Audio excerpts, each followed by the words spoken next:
It's Kristen's What Is It Like?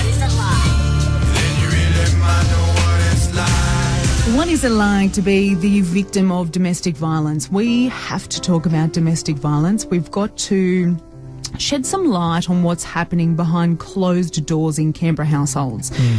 We've got to turn a light on. We've got to learn more. We've got to learn more about where it starts and what it looks like. What it looks like. There may be people who are in situations similar to the one that we'll be hearing about for the first time and not actually realise that that is part of it. Absolutely. And we as their support network, because it could be your sister, it could be your mum, it could be your best friend, it could be your daughter, so that we as a community know what to do, know what to say, and know how to stamp it out. To help us, there is a very, very brave lady named Jazz, and you'll get to meet her over the next few days, and she's smart.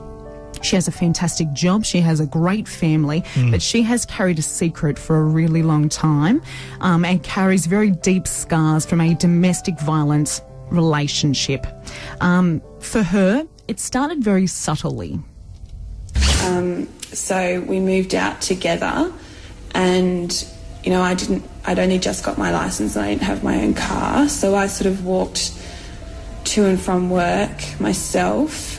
He had a car, but wouldn't sort of help me with, you know, in the middle of winter, and Canberra winters are cold, and I'd start work pretty early. So I'd walk to and from in the rain, do the groceries if I had to, and carry it in my little backpack. And then, you know, we didn't have a washing machine or dryer, so my mum used to drive over on a Friday night and give me her car for the weekend. So I'd spend the weekend taking all of our clothes back to my mum's to do the washing. He worked and then would go out with his friends. I was not invited. It was sort of pretty clear that it's not even that I wasn't invited, but I wasn't welcome, which is two very distinct things, I think. And then on the times that he would let me come with him, he was very critical of my appearance, what I wore, or how I wore my makeup. So her self-esteem started to erode. You know, she didn't feel worthy. And she uses the analogy with me that if you put a frog in boiling water, then it will jump out. But if you put a frog in cold water and then bring it to the boil, it will stay in there. And for her, that's what she felt like was happening.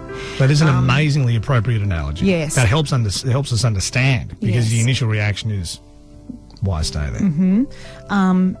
And it did get bad. It got really bad for her. He was drunk. It was the middle of the night, I think. I can't really remember. And we had been arguing about something which I now can't recall.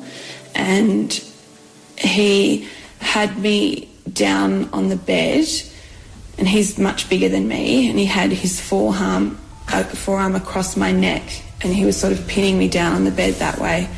And it was so hard, and you know, it was affecting my ability to breathe, and he just wasn't letting me up off the bed. So yes, that particular time I feared for my life. What did you do in that moment? I just sat there and took it.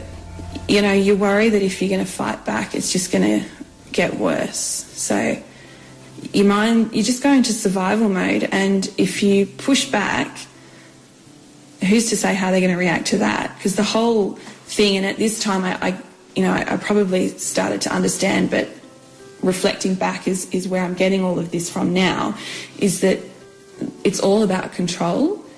And the moment that you try to take back some control is when they escalate.